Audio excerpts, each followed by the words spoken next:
ধ্বংসস্তূপের শহর, চারদিকে যুদ্ধের ক্ষতচিহ্ন, চোখে অনিশ্চয়তা, হৃদয়ে হারানোর বেদনা, তবুও জীবন থেমে থাকে না। গাজার আকাশে আজ ভেসে উঠেছে এক ভিন্ন দৃশ্য। দুঃখের ছায়া সত্ত্বেও আনন্দ খুঁজে নিয়েছেন শতাধিক ফিলিস্তিনি নবদম্পতি।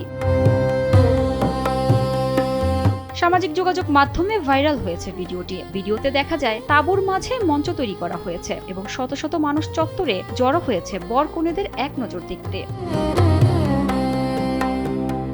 শিশুরা তুরস্ক ও ফিলিস্তিনি পতাকা নাড়াচ্ছিল, আর বরকনে ও তাদের পরিবারবর্গ উল্লাস করছিল। কাছেই ক্ষতিগ্রস্ত বাড়িগুলোর জানালা থেকে পরিবারগুলো এই দৃশ্য দেখছিল। সমন্বয়কারী জালাল বাশাল বলেন, তুর্কি মানবিক ত্রাণ সংস্থা 100 জন বরকনের এই জমকালো বিয়ের আয়োজন করছে। আনাদুলুর এজেন্সি তথ্য অনুযায়ী এই গণবিবাহ আয়োজনের লক্ষ্য ছিল পরিবারগুলোর সহনশীলতা জোরদার করা এবং যুদ্ধের মাঝেও নতুন সংসার গড়ে তোলার সাহস জোগানো।